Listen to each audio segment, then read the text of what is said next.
No seas tan cruel, no busques más pretextos. No seas tan cruel, siempre seremos prófugos. Well, hi! How you guys doing?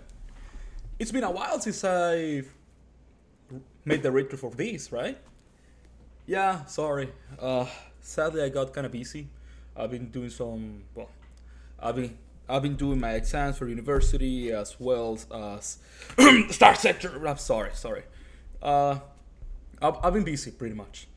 Nonetheless, I think it's a fitting time to finalize our series of my personal RPG confessions of Dark Sun by reading what I think is one of the best ways to introduce a setting.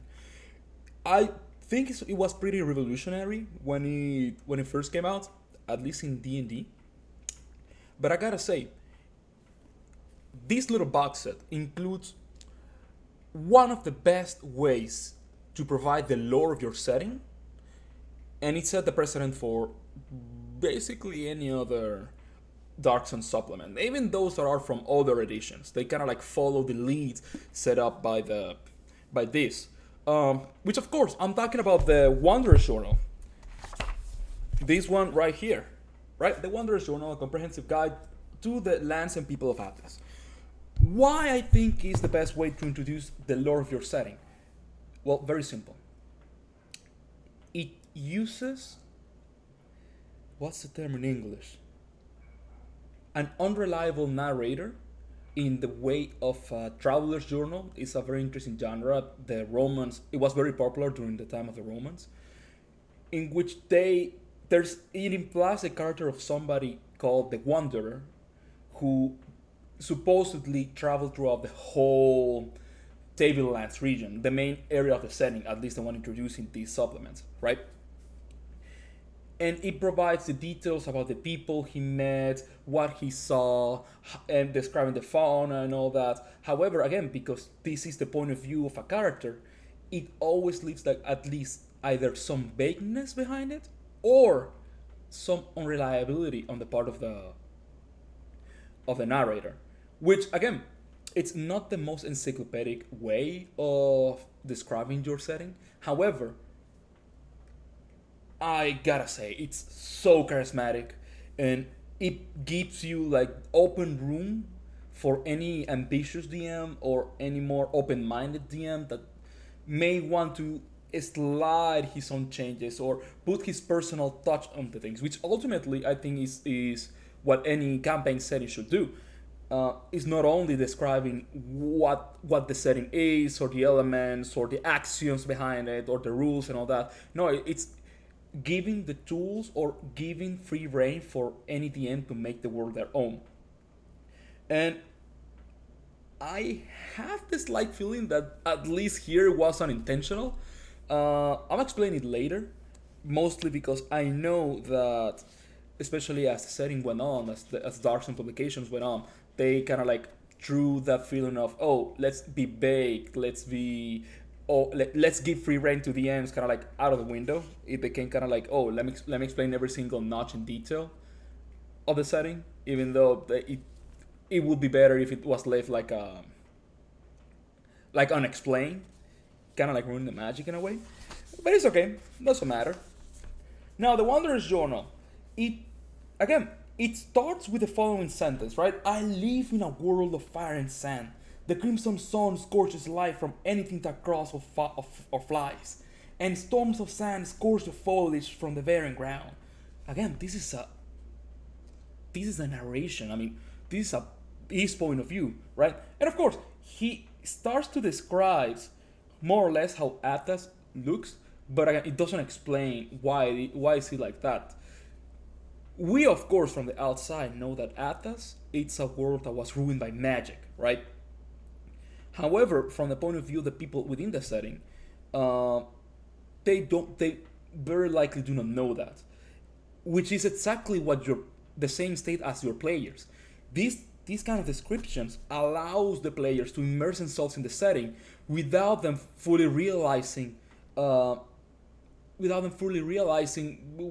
basically details that never gonna come to play, right? very few campaigns go on long enough to explain, hey, why the setting is the way it is or how to change it, right? Which I think is for the best. Well, not for the best. I prefer a long campaign that lasts indefinitely, but I prefer when the details about the whys are left for the players to interpret, right? But in any case, again, he just gives a general overview of the world, the general geography, which is pretty interesting because whenever you see like the official maps for Dark Sun, the official maps of the Tablelands and all that, they usually do not follow this description. Let me explain. Supposedly, the Tablelands are a region that are supposedly, again, the last inhabitable place on Athas that at least it is known by the Thasians, right? But the known world is supposed to be like if inside of a big valley surrounded by mountains, which are called the Ringing Mountains on a ring, right? And the idea behind it is that there are going to be like dozens of cities, of city-states scattered throughout this little region, which in the original setting, if I'm not mistaken, is roughly the size of probably Florida, or no, probably more, probably Kentucky or something. Get your geography book, it's gonna be pretty helpful. However, it's, well, according to the Wanderer, it is set and covering an area of around 120,000 square miles. You know, actually, let me look it up. I'm on my PC. This is pretty improvised, and I like it that way because that means that I can improvise and provide just details right away. Which, if I brought it up along the map, it should be roughly the Sonoran Desert. It's not a pretty big map. It's not bad. Dark Sun is supposedly taking place during the Bronze Age, which again is a pretty small area relatively to the whole size of the planet. But it's okay. He provides a general description of the general geography of Athas, the Athasian culture. Again, if you want to know exactly how this better describe Athas, at least in terms of we could understand on Earth, think about Bronze Age or Iron Age, basically antiquity, right? These are pretty classist societies. Slavery is rampant, and there's no concept, or at least not the same concept of good and evil. These are very close societies in which your social status defines your value as a person, right? But it's not. I mean, it's not my. I'm not a historian. I'm just giving you the inference of what I understand of how they are. So if you want to know and understand better how to properly run the Athasian society, read the description, and then just research yourself some Wikipedia articles about the Bronze Age. They're gonna be pretty useful. Mark my words. Now, he goes on to describe, like in short details, the supernatural forces in Dark Sun. I already explained in my past videos: clerical magic, wizardry, psionics. He goes on to describe like the history of Athas, but the history of Athas is very muddy. The revised setting goes on to explain all the history behind all what happened from like 14 years ago. I go against it, not because it's not a good story. I kind of like think it's a pretty interesting story. Again, it's certainly different, right? But it's better if it's left vague, because the story of Athas, hell, even here on Earth, we don't care about what happened 12 or 10,000 years ago. It's pretty much unimportant. We might say, oh, the invention of agriculture, oh yeah, that was huge, right? But it doesn't influence that much, you know? At least the same way that it would influence the Romans or the Germans, or at least from people in the Bronze Age, the ancient Sumerians. Nonetheless, I think the history of Athas should be left vague. Probably the Sorcerer Kings has just been ruling for a while, for a long time, and people just assume that it's always been like that. That's more or less the mindset of the religious people in the Bronze Age. But it's okay. He goes on to say in very old details the history of Athas, the barrenness, metal. Metal is pretty rare in Dark Sun. In fact, finding a metal weapon or a metal equipment is equivalent of a magic sword in any other campaign setting. Some people go against the idea of having metal in their games, but I think it's just an aspect of people not knowing how to handle better equipment or magic items properly. I think that if you are going progressively in expeditions, dungeoneering, and all that, you should find one or two pieces of equipment, right? And they should be at least they should be pretty much accessible if you have the right connections and money. So it's not that it shouldn't be that hard to find at least a metal weapon. Metal armor, on the other hand, yes, it's a waste of time. It's a waste of money because well, you're gonna die of heat stroke behind it. But metal weapons, yes. Although I would say that the variety of metal weapons, just like with magic items in any other generic fantasy setting, is because of the loss of knowledge in how to craft them. So the idea of a magical weapon being so rare is because hey, we don't have the means of producing a magical weapon anymore. It's a pretty rare knowledge that is probably lost. The same with metal. Nobody knows how to work with metal except probably some dwarves in some faraway backward city or something. Which again, it's not a bad deal. It's not a bad idea. Hey, you find some iron. Let's have our quest find some dwarf who knows how to work with metal. Anywho, he then goes on to describe psionics. Psionics is pretty cool. I already went with that. Basically, it's like anywhere. Some plants know it, animals know it, most intelligent individuals know it. It's kind of like implied that it's more like a bell curve, like there are people that are more connected to psionics, but they are the other class, they are retarded, so they don't know. But it's okay. Magic, life and energy, basically how it sucks the energy from the soil. The Veil Alliance. Now, the Veil Alliance is an element from. It's a pretty huge element, especially if you are a preserver, because it's kind of like the magical schools are underground, and they're kind of like a mix of the rebellion from Star Wars. They're kind of trying to overthrow the Sorcerer Kings who rule the cities.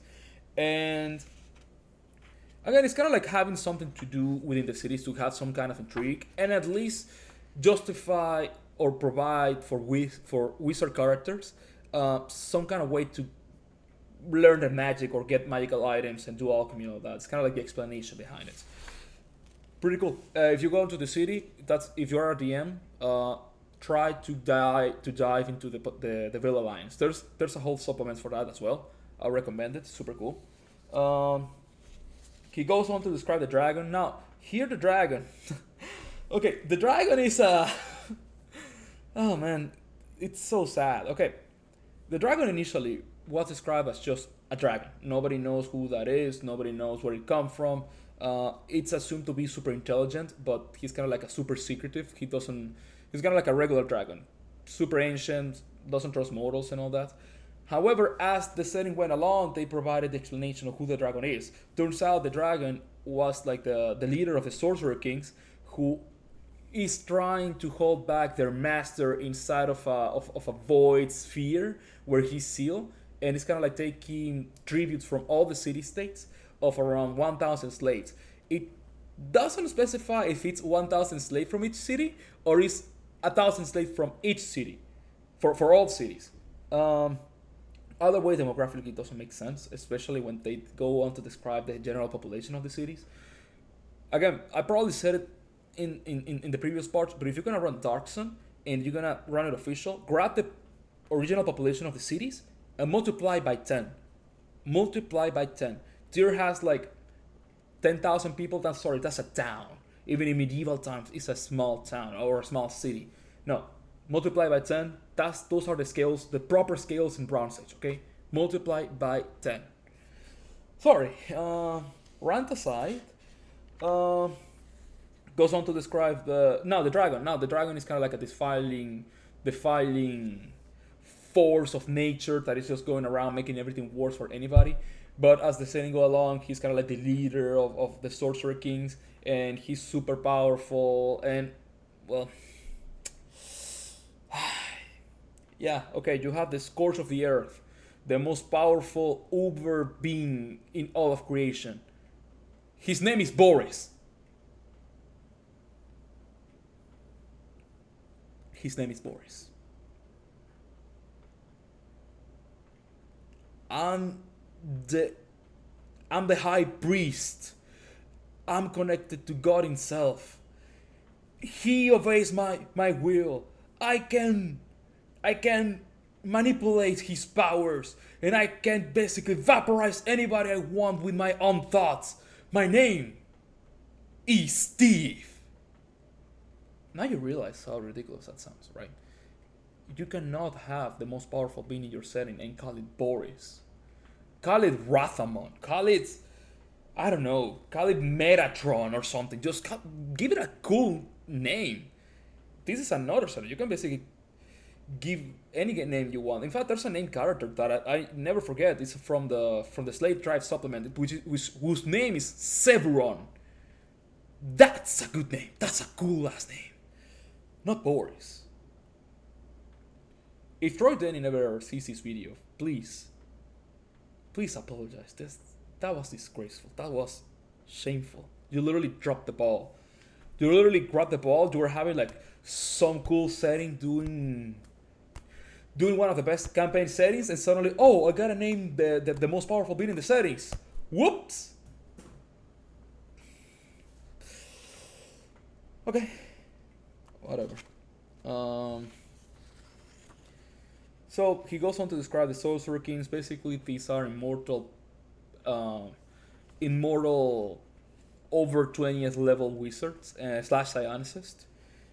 Super powerful. They run with an iron fist. Some are more involved than others, and they're implied to have all of them like their weird machinations that only they know. If you're running the setting, at least what the rules imply to want you to do, they're kind of like the last boss. The final boss of your campaign. Once your characters are well equipped enough and they attracted too much attention, and now they are probably directing a rebellion against them or working with one of them in order to overthrow another one, that's when they can face them. That's when they're like 15 or so level. Again, everything is super powerful in Dark Zone. That's when you can face them. But guess what happened after they published the first adventure? Oh, they killed one. Oh, the players killed one? No, the named characters from the novel killed one. The players are just there hanging around. I'm not gonna rant. I mean, I just want you to understand how shameful it is that they fumbled so bad. Such a great setup for an astounding world.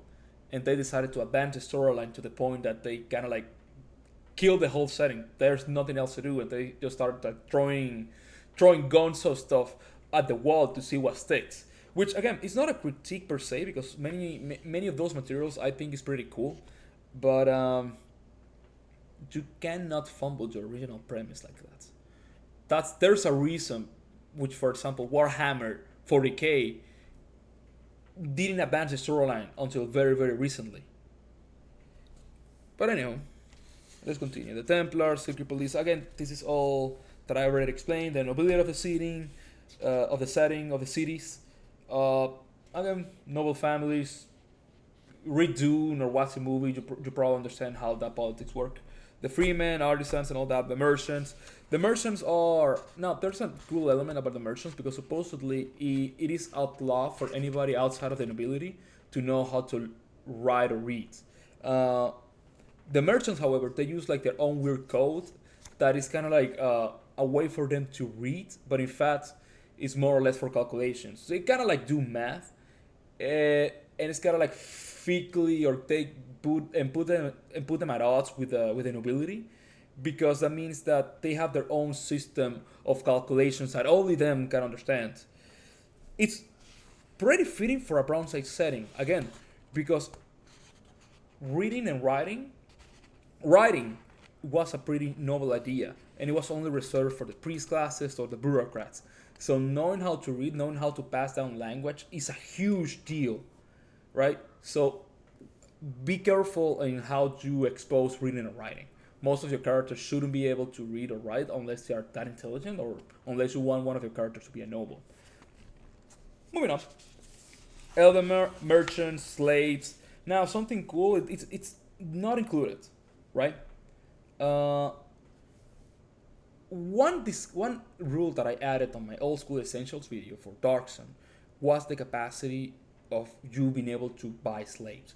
I gave the disclaimer that hey, if you're playing Dark Sun, you are assumed to be the hero. You probably shouldn't be doing that. However, I gave the option just in order to provide the illusion, not the illusion, just the principle of choice. If your characters want to be assholes, they could basically do whatever they want. And I recommend it too, even though most of the time players are not gonna think of that, or they might. I don't know. But again, be careful because some people get like super sensitive when it comes to slavery in their settings. In fact, that's the reason of why WotC hasn't updated the setting, probably for the best. But yeah, slavery is a reality of Atlas. Just make sure all your players are okay with it, right? Here we go. Now he goes to describe the social classes, wizards, defilers, gender in the cities. Now, again, this is a D&D setting. It's usually way more progressive than Bronze Age. So again, women and men are kind of like the same. They're all equally oppressed. He gave some short description about all the races. Villages, there's a lot of villages scattered between the city-states. Most of them are like sponsored villages from the cities. Kind of like ruled by a Templar or an officer they send in order to rule them or to project power in the outskirts. However, most of them are assumed to be independents, founded by escaped slaves, or basically the frontier where people go and they don't want to be found. And that's when all the legal stuff happens, when the defilers have their emporiums, where some weird cults are going around, where the clerics operate or should operate the most, and where druids are seen, and all that. Then they go to explain how elves are nomads, there are dwarven villages, halfling villages, which are usually behind the ringing mountains and the jungles. Yes, there are jungles, by the way. The dynastic merchant houses, again, they're kind of like nobility, but only for merchants. It's kind of like an hereditary titles. But again, it's kind of like enterprise. So all the people that want to found like startups or companies, they usually set up their own merchant house, and it's just business, baby. I do recommend that at least once on your campaign, your players decide to get into the merchant politics. It's super interesting, and it's so in depth. What's Dune Trader? That's the name of the supplement. You should get it. It's one of the best supplements for Dark Sun as well. The Merchant Code, Nomadic Herdsman, Elven Herdsman. Again, the Elven are supposed to be nomads. Now, but something very cool, I even added it as well. Unlike most other settings, of course, this is Dark Sun, elves are meant to be raiders / nomads. However, the way that they move around, because they are kind of like a race of velocist kleptomaniacs, they run. That's all they do. They just run. The way they travel, running, doing marathons, kind of like Kenyans in the Olympics. If you want to see who's good for a marathon, check out the Kenyans. Those are some tough people, for sure. All the races have their own tribes. Most of them are bandits. Some of them are like just refugees. There are clans of giants going around, which is again super cool. The Tri-Cream are meant to be like the natural enemy of the elves. Why? Because turns out Tri-Cream like they like elven meat, elven flesh. So sometimes they just hunt elves and eat them. Heavy metal. Beyond sets. Goes on to explain hunter and gathering clans. Actually, this is more or less the most important part. All of these are, and it's super detailed. He explains all the methods of transportation, the geography, mudflats, estuaries, islands.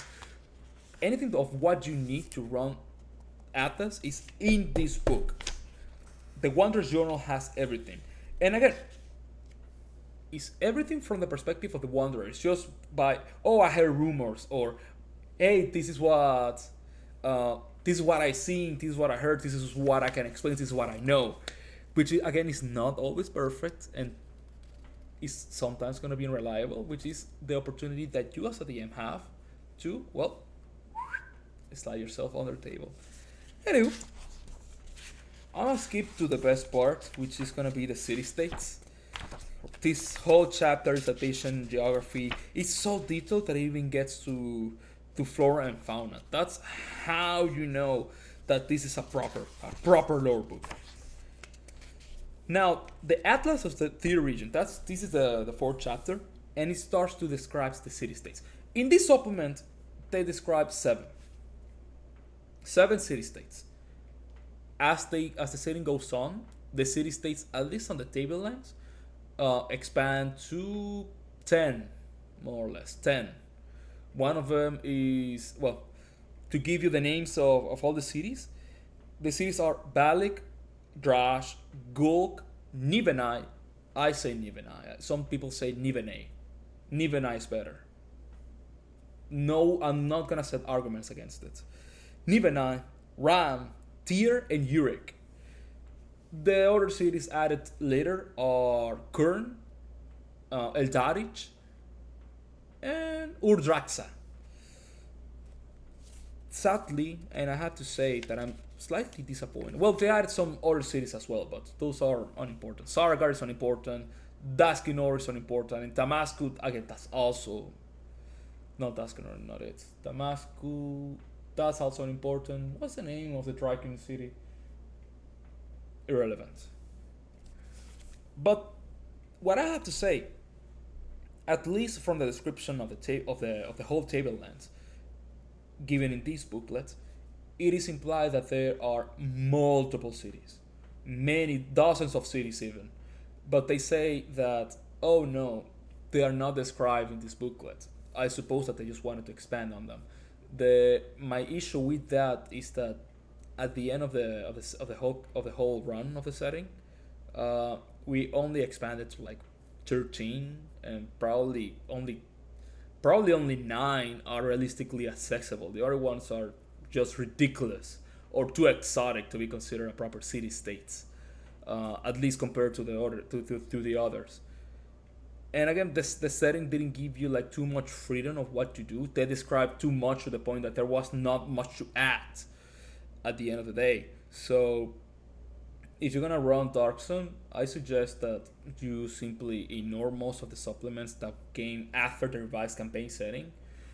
Just go for the source books and probably Valley of Dust and Fire, and just run it from that and add like your own city states. Create your city states. It is one of the most fun experiences. I even added a city state generator, and you can. And now, and here's the part: all the city states, at least in Dark Zone, are inspired by real world historical culture from the ancient times. Well, more or less ancient times that you could get inspired of, right? For example, Balik, it's certainly inspired by Greco-Roman culture. This is like Athens or Rome or Sparta, Corinth, and all that, right? It's that kind of dynamic. Think of the Greeks when you think of Balik. In fact, it is ruled by a dictator. It is a democracy, but the Sorcerer King is just dictator for life. Oh, go figure. But it's a Republican kind of government, at least in the ancient sense, right? Then we got Drash. Drash is certainly inspired by the Aztec culture. In fact, his king is called Tetucticli, and it's meant to be like, oh, a mighty, omnipotent god that rules the city as a living god. It's kind of like a pharaoh or an Aztec emperor. That's how the Aztecs used to see their emperors. And of course, it includes all the usual cliches from Tetucticli, or something that you could see in cities like Tenochtitlan when Cortez came over and conquered it. You know, human sacrifices, ripping hearts out, all that cool stuff, which is sadly Mesoamerican culture. It's not that well found in D&D, unfortunately. But hey, there you got it. Gulk is... Now, the deal with Gulk is kind of like a forest city. Its ruler, Lalalipai, it's a queen, the sorcerer queen. She is she rules over as the Oba or grandmother of all the Gulgians, and the theme of the city is kind of like African culture. Now, what kind of African culture would would I say is the closest one? Probably the Congo or the Zulu kingdoms in Eastern Africa, not the Mali Empire, not that area of the west of Africa, because it's pretty much like like a jungle city, where Lalaipai just gets the adoration of its citizens, of her subjects, by casting rain and have people and basically just uh, allowing people to eat and all that. Golk is an interesting city, and it's get way more details once you get to the Ivory Triangle box set, which again I do recommend those box sets as well. Sadly, they didn't follow with more supplements like that. The Ivory Triangle box set is super cool because it just describes both Golk and Nivenai in that region around it with as much detail as the box set. But anywho, moving on, we got Nivenai. That's I would say it's not the sister city. It's more like the rival city of Golk because they're like in close proximity from one another. The difference is Lalaipai is kind of like a forest queen. She wants to like protect the forest so his subjects can be happy and live in in their tribe and all that. While Nivenai just cut down trees like there's no tomorrow. But the deal with Nivenai is that it's meant to be like this laissez-faire kind of city where anything goes and it's super free enterprise. There's not much intervention from the government, and in fact, its king, whose name is Nivenai, he's supposed to be called like the Shadow King. Why? Because nobody has ever seen him. He just chills around in his palace. And the Templars are all his wives. All the Templars in Nivenai are women who, by swearing loyalty or taking the oath of Template, uh, they're married to the king as a sort of weird harem that they have going on. Of course, and for the best, they don't dive too much into it. But I think again, it's a pretty nice cultural detail. Anywho, Ram. Now, from the Dark Sun community, there's this sort of small split. It's not a schism. Nobody fights over this, but there's like these undecided. How do I say it? This undecided notion of what Ram is inspired of. Some people say Ram is inspired by Hindu culture, right? Hindu culture or the culture of the Indus Valley, right? I go for that notion, but some people like to say that Ram is inspired by ancient Egypt, which is not that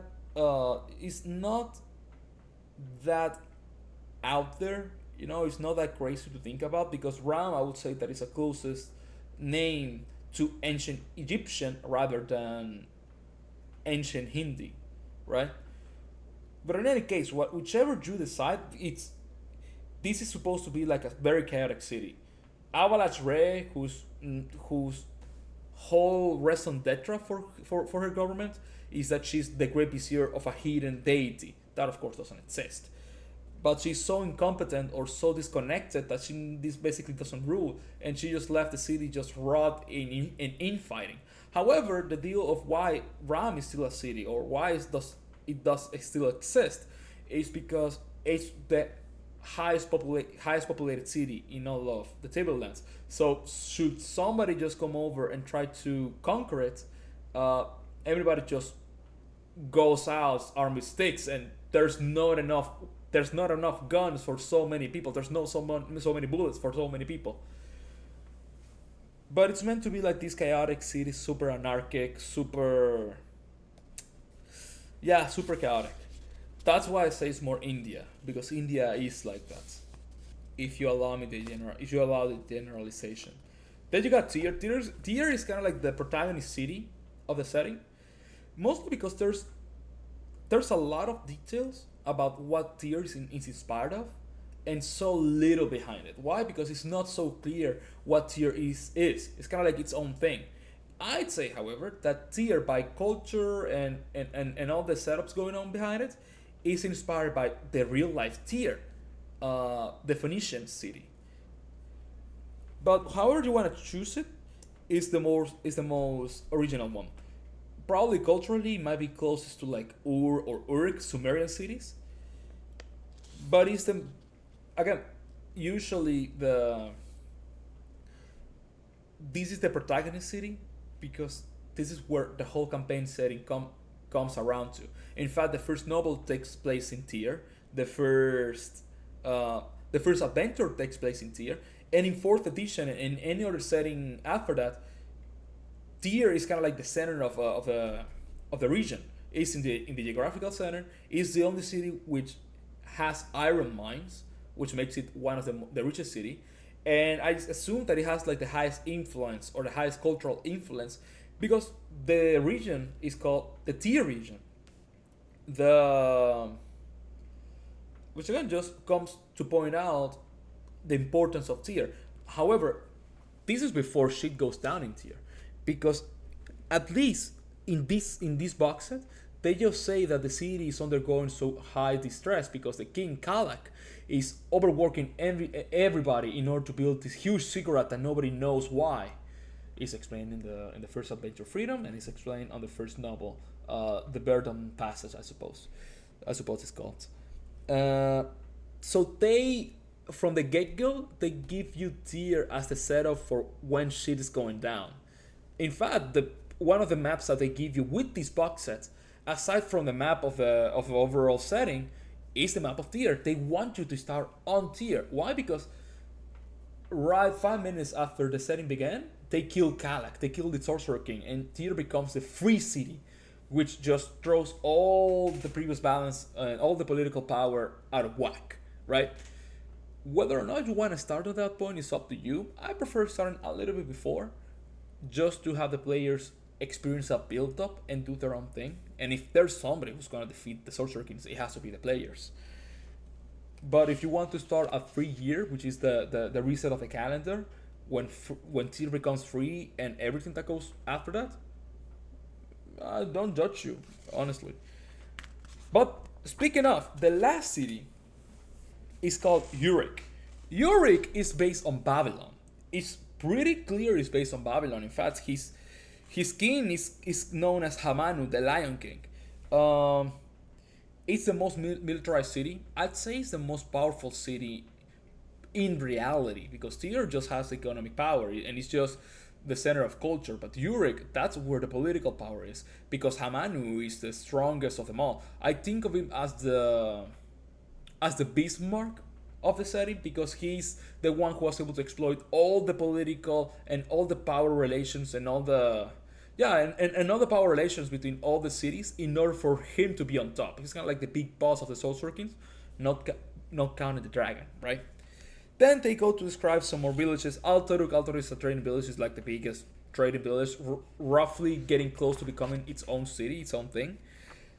Some more towns, Makla, Wallis, Ogo. Most of these cities are mostly unimportant. In fact, not many people takes a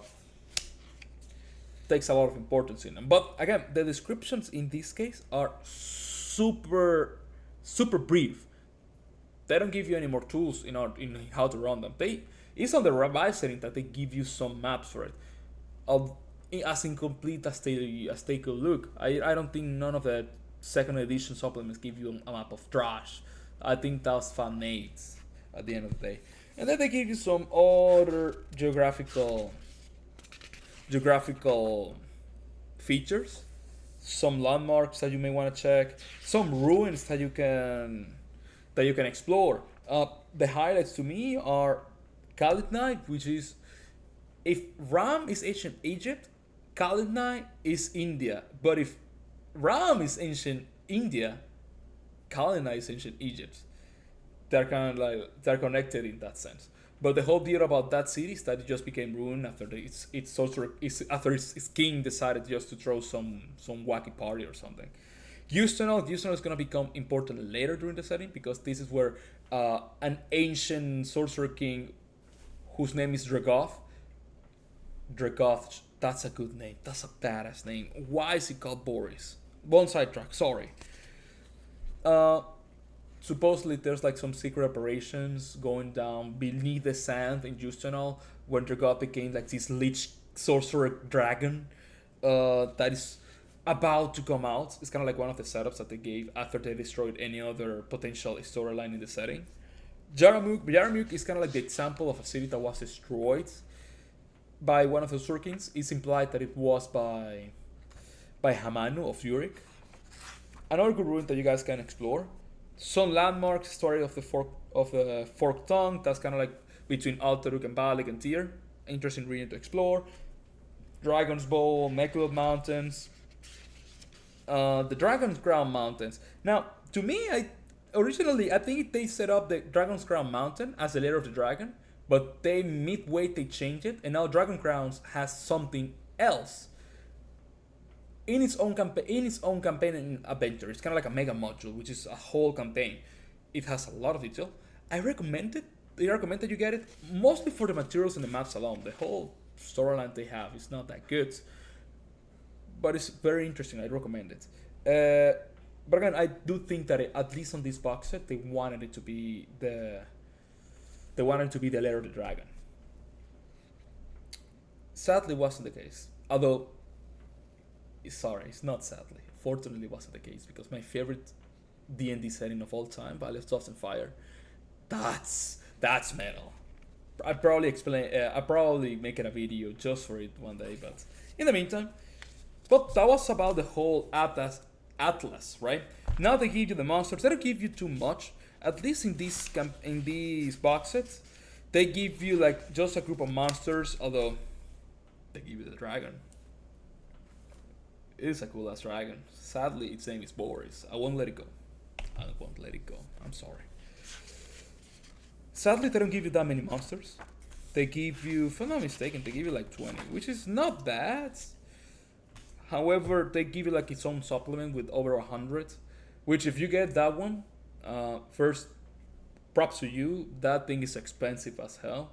It's $99, I believe. But if you get it, I think you can run Dark Sun with that booklet, this thing right here, 2 or 3 of the source books, and the core rulebook from second edition, and you can run OSR as well. Remember, this is the SR D&D we're talking about. They are retrocompatible with one another. But in any case, after this, the box set just gives you some more supplemental material. They give you like a short story for the adventure that comes with the setting, with the box set, which is a little knowledge. It's not a bad story. I think it's a really nice read. Sadly, it is too short. I really wanted it to be. I like the stories like this, not what they did with an official novel. Sorry, Troy Denning, that wasn't that very good of you. I like when stories are like personal, and they just deal with those characters, with trying to survive a setting they don't have a control over it. Except, I don't like those like epic, let's change and save the world kind of stories.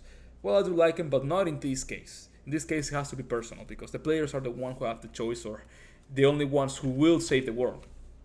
That's one of the main principles behind a campaign setting. It's a nice story, by the way. Super short, like yeah, it's super short. I'd say it's around 20 pages or so. It's not bad. They include some other monsters. Interesting. Now, okay, at least in the Print on Demand version, it comes like this, but it used to be, and I've seen it in its physical format, and it's super amazing because I haven't seen that done in any other context, at least outside of Dark Sun. They give you like these flip books, that kind of like sheets, and you simply just turn it around in order to see each and every encounter. But they give you 2 booklets, one for the players, which is just filled with images and flavor pictures that they can see and just have fun over. And the other one's descriptions for the DM, which of course include, the setup of the encounter. Now, my general thoughts about this adventure is that 1, I think it's pretty good for encounters. If you're gonna just run your sandbox and just have your players wander around, you can like shove one of these. But as an adventure itself, I don't think it's that good. Why? Because it plays a lot with illusionism. What is illusionism? At least in D&D, illusionism is when you basically there are two doors, door B, door A. You get to choose, but there is no choice because both of them lead to the same destination. You just get the illusion of choice for the same thing, and this is the exact same thing for this adventure. It usually just go like, oh, if you're done with this encounter, go to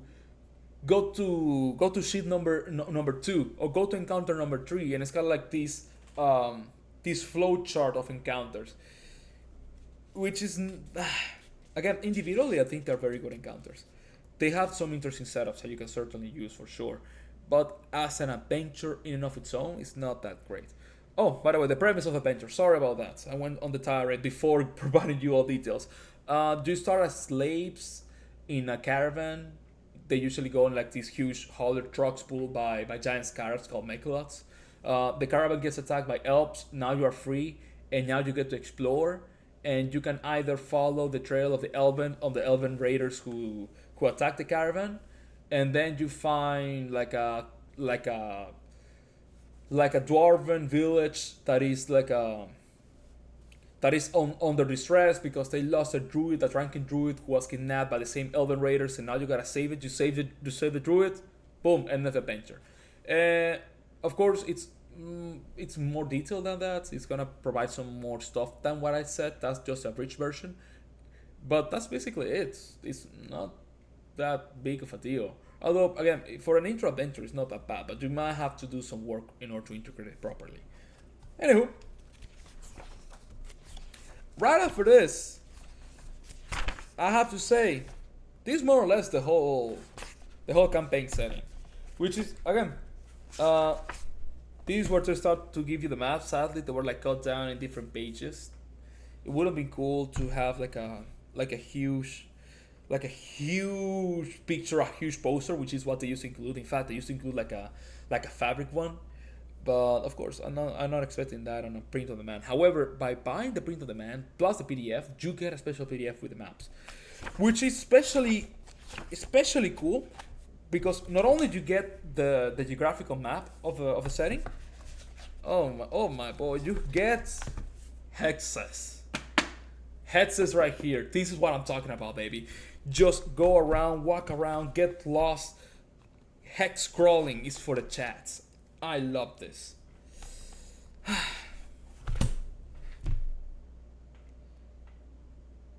gotta say, when I started this series, first of all, I just wanted to do a small tribute about what I think of the set of Dark Sun, of what I think about this setting. But the more I look at it, the more I just get to appreciate how much it influenced my taste in fiction and fantasy and gaming. Because Dark Sun is the son of many things. It's the son of Conan, the son of Gore, the son of of John Carpenter, the son of Dune in a way, the son of Flash Gordon. It's very poppy. It's a very poppy setting, of which we don't have that many stories about.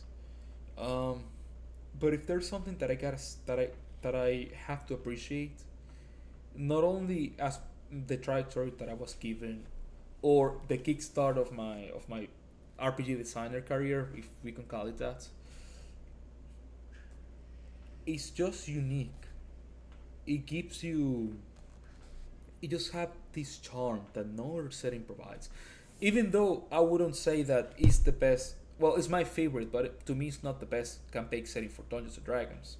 In fact, I might go to argue that Dungeons and Dragons is not properly suited, even from the beginning, to run Dark Sun, because it's so different that it deserves its own thing, honestly. But I have to say, there's nothing like Dark Sun. Dark Sun is a culmination of a whole fantasy genre that no longer exists, or it's not as prevalent as it used to be. but that's what makes it appealing. I don't think there's no other Dungeons and Dragons setting that I just feel so familiar. I just read every single, at least once, I've read every single Dark Sun book there's out there, even the novels, even though I don't think they were that good. Uh, Oddly enough, every time I play on Athos, for how harsh it is, for how dangerous it is, for how utterly lethal it is, despite its difficulty, I just feel at home. And I don't think that's gonna change anytime soon. Because at the end of the day, as soon as you put this on your table, it's yours. It's yours to do. It's yours to modify. It's yours to play around with. You can add flying saucers. You can add laser guns. You can add whatever you want. It's yours. It's yours to do. And that is the approach that all campaign settings should have. You get the setting. Okay, it's yours now. You can do whatever you want with it. Rule 0 after all. Appendix N. But there's just something in the letter of the word and the spirit of the rules given in these box sets that no other setting in D&D is ever going to achieve. Probably my own setting, but that's because the connection that you should have with your own setting is the one that should be the closest to you. But in a way, I feel Dark Sun is my setting. What can I say? I'm an Athasian at heart. Well, that's gonna be it. This was certainly an interesting series. I really enjoyed it a lot. Even though I got slightly personal at the end. Tell me if you like it. I want to keep going at this. This YouTube thing is certainly something that I started in order to further develop myself in my RPG design. Which, by the way, if you like this video, please give it a like and subscribe. If you want to support me, please buy my Appendix L series. I'm about to release the 4th one, which I'm pretty sure you guys are gonna love it. Just stay tuned for that. But what's next? I've just finished Dark Sun. I might talk about it in the future, but for now, I would like to jump into some other stuff. Ha! Psych! Because I'm gonna talk about the best book ever by Dungeons and Dragons. Rule Cyclopedia. Stay tuned for that. See ya.